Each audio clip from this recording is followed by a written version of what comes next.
सत साहेब दर्शकों, प्रत्येक व्यक्ति पारिवारिक सुख और समृद्धि के लिए लोकवेद के अनुसार सभी प्रकार की पारंपरिक भक्ति साधनाएं करता है, लेकिन फिर भी कोई लाभ प्राप्त होने के स्थान पर उसके पूरे परिवार पर दुखों का पहाड़ टूट पड़े तो उसका अपनी परंपरागत साधना से विश्वास उठ जाना स्वाभाविक हो जाता है।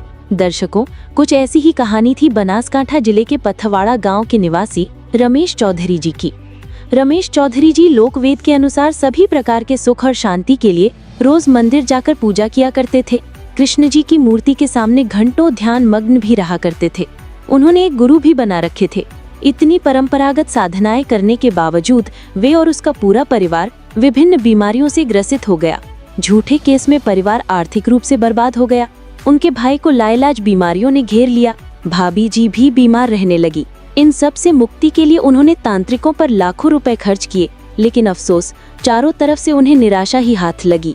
लेकिन दर्शकों, आज रमेश चौधरी जी का कहना है कि संत रामपाल जी महाराज ने उन्हें साधु के रूप में मिलकर सद्भक्ति की नई राह दिखाई और मैंने संत रामपाल जी महाराज से शास्त्र अनुकूल सद्भक्ति प्राप्त की है। तभी से मैं और मेरा परिवार बीमारियों से मुक्त हुआ। बहन का जला हुआ पैर ठीक हुआ। मेरे लड़के और भाभी के जीवन की रक्षा हुई। आर्थिक स्थिति में भी सुधार हुआ। आखिर इसके पीछे की सच्चाई क्या है? आइए जानते हैं रमेश चौधरी जी की कहानी।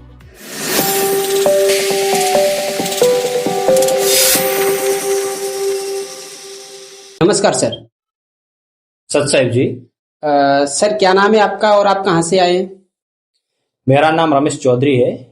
मैं बनासकांठा जिला से दातीवाड़ा तहसील पाथावाड़ा गांव से आया हूँ। सर, आप संत रामपाल जी महाराज जी से नाम दीक्षा लेने से पहले क्या भक्ति साधना करते थे? मैं और मेरा पूरा परिवार जो लोकवेद के अनुसार जो पारंपरिक भक्ति जो हमारे बाप दादा करते थे वही हम पहले करते थे भक्ति। जैसे मैं भक्ति जो पारंपरिक थी वो करता था पहले भक्ति। तो जो कुल देवता थे पहले तो उसके मंदिर में जाता था और ऐसा नियम बना रखा था पहले कि सुबह उठ के मंदिर जाना, मंदिर में पूजा करना, पूजा करने के बाद दूसरे हमारे जो गांव में एक मंदिर था उसके परिक्रमा लगाना उस मंदिर में। और इसके बाद गणेश जी का जो मंदिर था उसमें भी जाता था।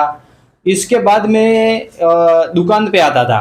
ऐसे में भक्ति करता था और मैं घर पे पूरी रात एक कमरे में कृष्ण जी की मूर्ति सामने रखकर इसके आगे में ध्यान करता था। तो कम से कम पूरी रात में ध्यान में रहता था। तो जैसे जो मैं ध्यान करता था तो जो ये ड्यूटी है इसके मेरा ध्यान उधर जाता था जब ध्यान करता था। तो उससे कम से कम मैं 1 घंटा आधा घंटा ऐसे में ऐसे ध्यान मग्न अंदर रहता था। और ऐसे जो प्रकाश ये दिख रहा है इससे कई गुना ज़्यादा मेरे को प्रकाश दिखता था इधर कपाल पे। तो मैं जो पहले गुरु बना रखे थे उसको मैं पूछता था कि ये जो ये प्रकाश किसका है? तो वो बोल रहे थे कि भाई ये तो परमात्मा का प्रकाश है। तो जब मैं उसको पूछता था कि परमात्मा साकार है कि निराकार, तो वो बोलते थे कि परमात्मा तो निराकार है। तो ऐसे ही हमारी पहले भक्ति चलती थी।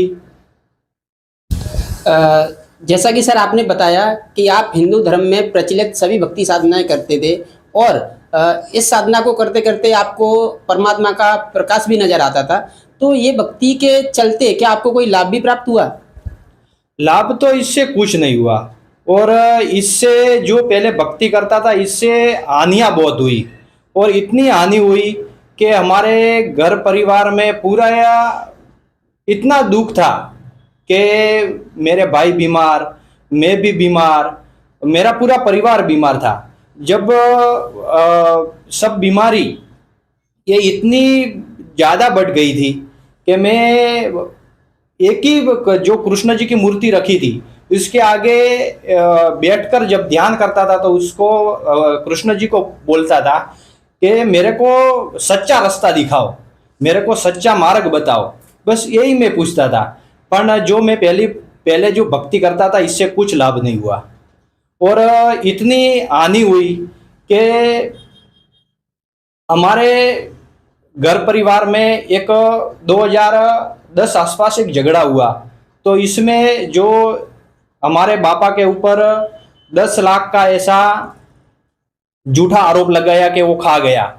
तो जब इसमें पुलिस केस हुआ और ऐसा झूठा आरोप लगाया 10 लाख का, तो इसमें हमारे पूरे परिवार में ऐसे, हमारी तो इतनी परिस्थिति भी नहीं थी कि हम 10 लाख कैसे भरे। तो जब हमारे परिवार में हमारा साथ किसी ने नहीं दिया। एक हमारे मामा आए, उन्होंने बोला कि ये 50,000 मेरी मम्मी को। और ऐसे हमारे पापा जब पुलिस में स्टेशन में जाने वाले थे तो रात को हमारे को देने आए हमारे मामा, और 50,000 हमारे को घर पे दे के गए। पर दूसरे किसी ने हमारे को साथ नहीं दिया। और ऐसे ही हमारे इतने दुख बढ़ गए थे कि मेरे भाई बहुत बीमार रहता था। जैसे सुबह उठता था तो इसको खून की उल्टियाँ होनी शुरू हो गई थी, और जब सुबह उठता था तो उठ नहीं पाता था, इतनी तकलीफ थी। और मेरे को इतनी तकलीफ थी कब्जियत की, कि कब्ज की इतनी तकलीफ थी कि मैं एलोपैथी दवा, देसी दवा बहुत खाई। मैं पतंजलि का स्टोर भी चलाता था, सब सामान रखता था, पतंजलि का किराने का भी सामान रखता था। तो इसमें मैंने देसी दवा बहुत करी, पर मेरे को कुछ लाभ नहीं हुआ। और इतनी कब्जियत बढ़ गई कि मैं इससे बहुत परेशान था। ऐसे ही हमारी जो मेरे भाई इतने बीमार रहते थे। इसके बाद मेरी भाभी हमारे घर पे आई तो वो भी बहुत बीमार रहने लगी। पहले उसके जो हमारे भाई के ससुराल वाले उधर भी वो बीमार थी, और हमारे घर पे आई तो भी बीमार थी। 3 दिन नहीं उठना, सोई रहना, ऐसी भूत बाधा की क्या कुछ कैसी तकलीफ थी कि वो ऐसे ही सोती रहती थी। और इतनी बीमारियां उन्होंने, जो हमारी भाभी है उन्होंने, जो इसके भाई है, जो इसके पापा है, उन्होंने फिर 10 लाख का खर्चा किया, पर इसमें कोई राहत नहीं मिली थी। और हमारे भाई को इतनी तकलीफ थी, हमारे परिवार में इतनी तकलीफ थी कि जो हमारे ये स्नायु है, और ऐसे तांत्रिकों पास जाकर हमने 10 लाख आसपास खर्च किए। हमने भी 10 लाख खर्च किए हैं, पर इससे कुछ लाभ नहीं हुआ था। और दिन पर दिन हानियाँ ही होने लगती थी। कभी भैंस दूध नहीं देना, जब बियाती थी तो इसके बाद तुरंत ही दूध देना छोड़ देती थी, दूध नहीं देती थी। ऐसे बहुत बीमारी थी घर पे। और इतने हम देवी देवताओं की भक्ति करते थे तो भी कुछ लाभ नहीं होता था।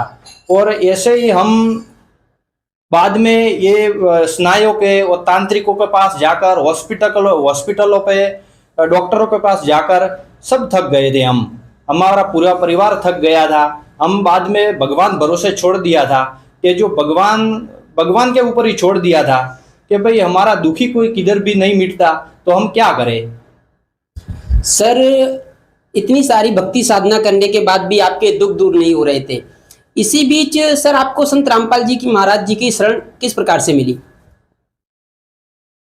ये प्रश्न आपने किया, वो जैसे मैं दुकान पे जाता था सुबह, तो शाम को वापस आता था।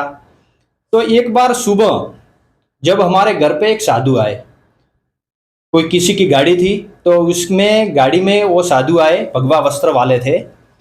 तो वो सुबह हमारे घर पे उतरे। तो हमारे पापा जी पहले से पहचानते थे, तो वो घर पे आए। जब मैं दुकान पे जा रहा था तब तो मैं भाई मिल के जाऊँ, साधु जी आए हैं तो मैंने बोला कि साधु जी मेरे के तो अभी तो मैं दुकान पे जा रहा हूँ, पर आप इधर रुक जाओ, आज शाम को रुक जाओ, हम चर्चा करेंगे। ऐसे में बोल के वो साधु बोले कि हाँ ठीक है भाई, तू जा दुकान पे और मैं रुक जाता हूँ। तो मैं शाम को वापस आया तो साधु रुक गए थे। तो शाम को हमारे को चर्चा हुई, ये ज्ञान की चर्चा हुई। जब हमने जो पहले डुप्लीकेट गुरु बनाए रखे थे, तो जो इसके बारे में भी चर्चा हुई तो मैंने बोला कि भाई हमने गुरु भी बना रखे हैं। तो हमारी जो मम्मी उधर बैठकर साधु के आगे रोने लगी कि भाई हमारे इतने दुख है कि जो हमारा जो बड़े भाई है वो बहुत बीमार रह रहे थे। तो मेरी मम्मी बोल रही थी कि ये इतनी खून की उल्टी हो रही है, सुबह उठता है तब, तो जो इसको कुछ हो जाए तो हम क्या करेंगे। ऐसे ही रोने लगी मेरी मम्मी। तो साधु जी ने बोला, हम मेरे को गुरु बना रखे हैं पहले, जो डुप्लीकेट गुरु बना रखे थे हमने, तो उसके बारे में पूछा साधु जी ने कि भाई परमात्मा साकार है कि निराकार। तो मैंने बोल दिया कि भाई परमात्मा तो निराकार है। तो वो जोर जोर से हंसने लगे। तो मेरे को शंका हुई कि भाई ये साधु जी क्यों हंस रहे हैं। मैंने बोला निराकार है परमात्मा, तो हंसने लगे। तो मेरे मन में इतनी शंका हुई तो इसको पूछ लिया साधु जी को, साधु जी आप क्यों हंस रहे हो। तो साधु जी ने बोला कि बेटा आपको कुछ मालूम नहीं है। वो इतने बोले तो उन्होंने एक इसका जो थैला ऐसे रखा था, साधु जी ने मेरे को उसकी झोली में से यथार्थ कबीर पंथ परिचय एक पुस्तक दी और उन्होंने बोला कि ये पढ़ना पुस्तक। तो मैंने पुस्तक ले ली और जब सुबह मैं दुकान पे जा रहा था तो ये पुस्तक साथ में लेके गया। तो मैं दुकान पे जाके ये पुस्तक एक दिन में ही पूरी पढ़ी। जब मैं शाम को वापस आया तो साधु जी रुके हुए थे हमारे घर पे। तो उन्होंने जीने की राह पुस्तक भी दी, ज्ञान गंगा भी पुस्तक दी मेरे को। तो मैंने वो पुस्तक ज्ञान गंगा में पढ़ रहा था। जब सृष्टि रचना आई, जो संत रामपाल जी महाराज जी ने जो सृष्टि रचना बताई है वो ज्ञान गंगा पुस्तक में लिखी हुई है। वो पुस्तक में जब सृष्टि रचना में पढ़ रहा था, तो जब सृष्टि रचना जब पढ़ रहा था तब मेरे को आंसू आ गया, रोने लगा मैं कि हम परमात्मा कहाँ फंस गए। ये संसार में ये काल ने कहाँ फंसा दिया है इस संसार में। तो मैं बहुत रोने लगा और परमात्मा को पुकार करने लगा कि परमात्मा हमसे बहुत गलती हो गई, हमको बचा लो। तो मैंने पूरी पुस्तक पढ़ी। मैं शाम को वापस गया तो साधु रुके हुए थे हमारे घर पे, 3-4 दिन रुके हुए थे साधु। तो मैंने पूछा कि ये ज्ञान है, आज तक किसी ने नहीं बताया और ये ज्ञान बहुत अच्छा है, मैंने बोला। तो साधु जी बोल रहे थे कि ये संसार में केवल संत रामपाल जी महाराज जी सत्य ज्ञान दे रहे हैं और वही सच्चे गुरु है। वो साधु जी ने बोला। तो मैं जीने की राह भी पढ़ी पुस्तक। इसके बाद मैं दुकान पे जब जाता था तो ये पुस्तक ही साथ में लेके जाता था और मैं पढ़ता था एक एक बारीक करके, ऐसे कि भाई ये क्या लिखा है इसमें, ये पुस्तक में क्या लिखा है, परमात्मा की जो संत रामपाल जी महाराज जी की पुस्तक है इसमें। तो जब फोन नंबर लिखे हुए पुस्तक में, तो उसमें मैं नंबर लगाया कि भाई मेरे को अभी परमात्मा जी नाम लेना है। तो मैंने पहले दिन लगाया फोन, तो फोन नहीं लगा। इसके बाद दूसरे दिन में दोपहर जैसे कुर्सी से नीचे बैठकर मैं खाना खा रहा था, तो पुस्तक ऐसे मैं खाना खाते खाते पुस्तक साइड में ऐसे ली और परमात्मा से ऐसे हाथ जोड़कर बोला कि परमात्मा जी आप जो धरती पर आए हो संत रामपाल जी महाराज जी के रूप में, तो आज फोन लगना चाहिए। ऐसे ही मैं जैसे फोन लगाया नंबर लेके पुस्तक में से, तो फोन लग गया और फोन हरियाणा जो गुरु जी के संत रामपाल जी महाराज जी के आश्रम में फोन लगा, सेवादारों ने उठाया। तो मैंने बोला कि मैं गुजरात से हूँ, मेरे को परमात्मा जी का संत रामपाल जी महाराज जी का नाम लेना है। तो भगत जी ने बोला कि आपके गुजरात में भी केंद्र है संत रामपाल जी महाराज जी के।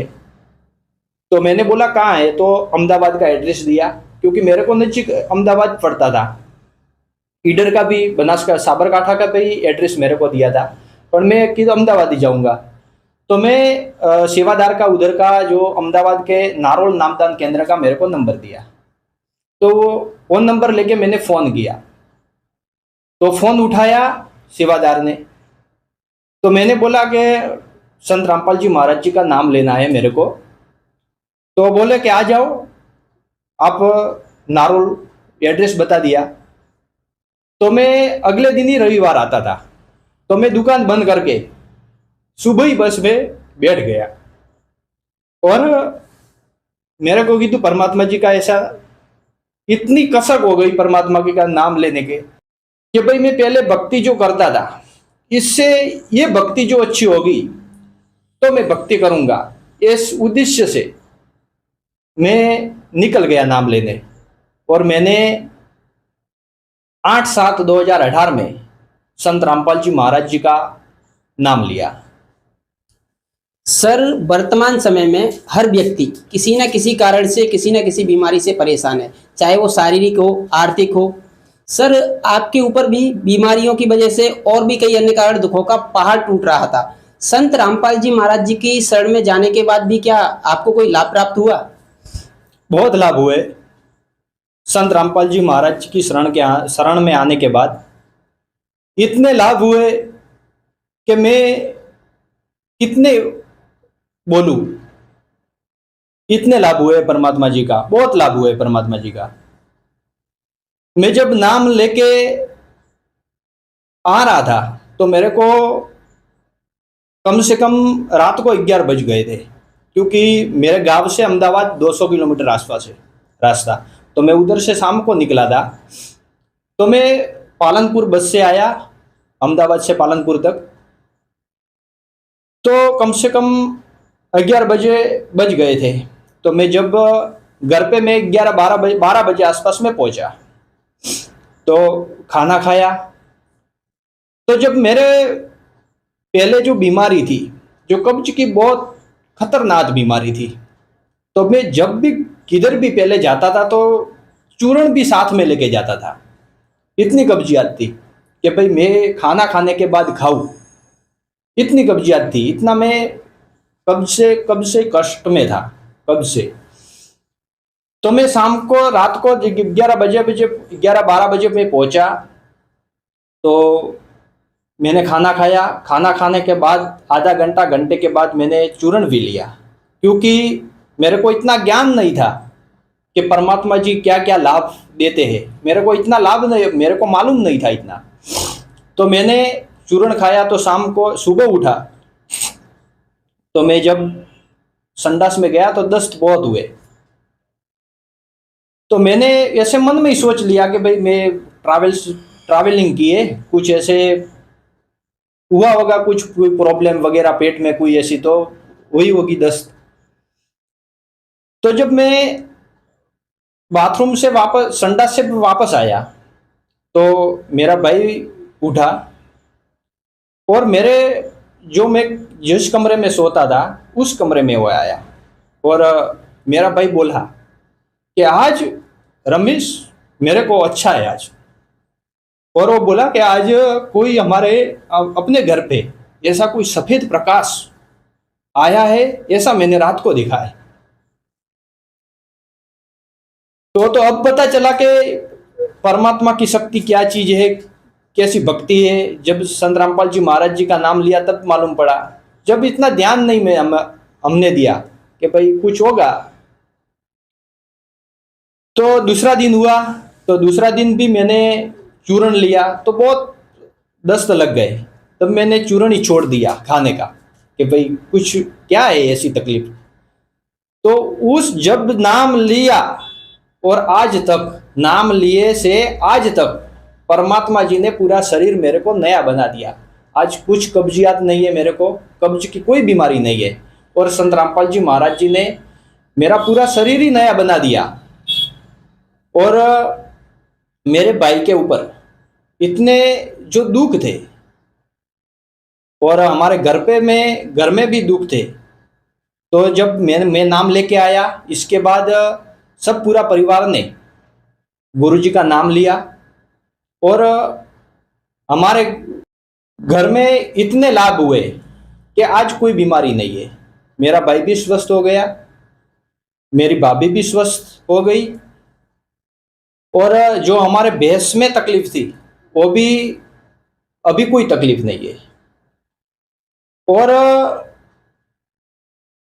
जब मैं भक्ति करते करते 3 महीना हुआ, जब प्रथम नाम 4 महीने के बाद मिलता है, गुरु जी का नियम है, तो मैं 3 महीना हुआ तो मैं जिस कमरे में सो रहा था उस घर में ही परमात्मा जी का पाठ रखता था और मैं नीचे सोता था, और ऐसे पाठ पे ऊपर गुरु जी का छवि लगाकर ज्योत करता था सुबह शाम।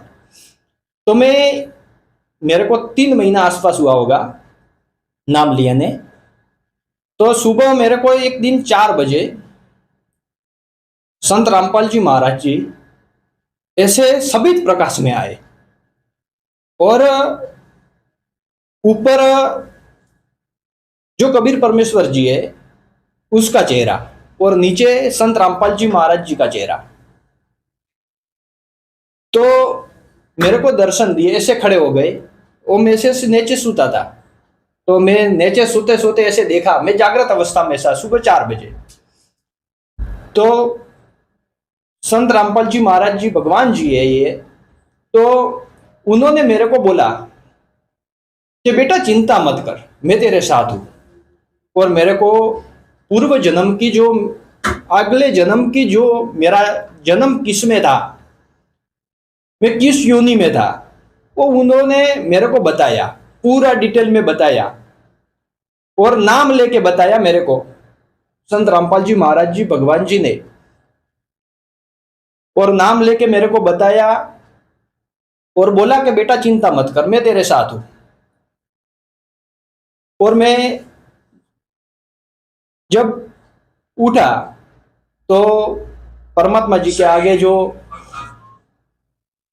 मैंने दंडवत प्रणाम किया और बहुत रोया कि हम कहाँ कहाँ भटके थे, पहले कहाँ कहाँ गए थे स्नायों के पास, इतनी तकलीफ 10-15 लाख ऐसे बिगाड़ दिए, और परमात्मा सहज में मिल गए। और हम संत रामपाल जी महाराज जी की भक्ति पूरा परिवार करता है, मैं भी करता हूँ, पूरा परिवार अभी करता है। और इसके बाद एक मेरा छोटा लड़का है, तो वो एक बार मैं दुकान पे गया था, और मेरा भाई नौकरी करता है बनास डेयरी में, तो वो भी नौकरी पे गया था। तो शाम को जो मूंगफली है वो बोने के लिए खेत में गए थे हमारे पापा, ट्रैक्टर आया हुआ था, तो उसमें दवा डालते हैं, पहले दवा डाली हुई थी मूंगफली में, जो बहुत खतरनाक वो दवा थी, जहरीली दवा थी। तो वो सब डाली हुई थी मूंगफली में, तो बो दी, और जो ऐसे बाहर कण पड़े थे जो मूंगफली के, जो दवा वाले, तो मेरा लड़का गया उधर खेत में और वो मूंगफली खाने लगा। बहुत मूंगफली खाई इसने, ये पूरा मुंह भर लिया दवाई वाली मूंगफली। तो मेरे पापा ने देखा, मेरी मम्मी ने भी देखा कि भाई ये लड़का क्या कर रहा है, तो उसको जाकर मुंह से मूंगफली निकाली, बहुत खाई हुई थी मूंगफली पहले, तो वो डर गए कि अभी क्या करेंगे हम। तो मेरे को फोन किया, तो मैं दुकान पे था, तो मैंने फोन उठाया नहीं, तो मेरे भाई को फोन किया कि ये लड़का मूंगफली खा गया दवा वाली, हम क्या करें अभी। तो मेरे भाई ने बोला कि जब ये गुरुजी के आगे लेके जाओ, जो पाठ है परमात्मा जी का घर पे, उधर लेके जाओ और आरती चालू कर दो, और उसको अमृत जल पिलाओ, जो परमात्मा देते शीशी में अमृत जल, तो वो पिलाया, तो उसको कुछ तकलीफ नहीं हुई। और 1 घंटे के बाद मेरे को वो सामने से बोला कि मेरे को संडास जाना है शाम को, ये बोल रहा है। तो संत रामपाल जी महाराज जी ने ये जहरीली दवा का भी कुछ असर लड़के के ऊपर नहीं हुआ। और एक बार मेरी बहन ऐसे उबलते हुए घी जो बनाती थी, तो उबलता हुआ घी जब उतारती थी तो एक हाथ से छूट गया वो पूरा तपेली, तो पूरा घी पग के ऊपर गिर गया, और पग के ऊपर गिर गया उबलता हुआ घी। तो उन्होंने परमात्मा जी के आगे दंडवत प्रणाम किया और बोली कि मेरे को किसी ने बर्फ डाला है, ऐसा मेरे को महसूस हो रहा है। तो उबलता हुआ घी का भी कोई असर नहीं हुआ मेरी बहन के ऊपर। इसके बाद मेरी भाभी एक बार जो भगत हमारे घर पे आए थे, परमात्मा जी के भगत, तो रात को 11 बजे हुए थे। तो इसके बाद वो चाय बनाने जा रही थी, तो ऐसा उन्हें का टाइम था। तो ऐसे पत्थर के ऊपर जो ऐसे वो जा रही थी, तो एक रात को सर्प पड़ा था। इसके बाद तो बाद में मालूम हुआ, तो उसने पग दे दिया। तो इन्होंने सर्प ने काट दिया। तो ऐसे मालूम जब हुआ कि ये सर्प ने काट दिया है, तो परमात्मा जी के जो फोटो की छवि रखते हैं उधर जाकर दंडवत प्रणाम किया मेरे भाभी ने, और अमृत जल पिया। तो हम हॉस्पिटल भी नहीं गए और जहर की कोई असर नहीं हुई। इतने परमात्मा जी ने लाभ दिए। और हमारी जब पहले इतनी परिस्थिति खराब थी कि हम कुछ ऐसे, हमारे पास पैसे नहीं बचते थे पहले। जब परमात्मा जी से नाम लिया तो पैसे की भी बरकत हुई, और हमने ज़मीन भी खरीदी, पहले भी थी और इसके बाद भी खरीदी ज़मीन। और अभी परमात्मा की दया से अभी कोई प्रॉब्लम नहीं है। संत रामपाल जी महाराज जी की नाम लेने के बाद पूरा परिवार के ऊपर कोई प्रॉब्लम अभी नहीं है। सर, संत रामपाल जी महाराज जी से दीक्षा लेने के बाद आपको बहुत सारे लाभ प्राप्त हुए। जो भी दर्शक आज आपको देख रहे हैं, आप उनको क्या संदेश देना चाहोगे? संदेश तो मैं नहीं दे सकता, प्रार्थना सभी भक्तों से करता हूँ, भाई बहनों से, कि हम अनेक जन्मों से परमात्मा को ढूंढ रहे हैं। साधु संत लाखों वर्ष तप करके इसको कुछ हासिल नहीं हुआ। कुछ परमात्मा के बारे में मालूम भी नहीं है।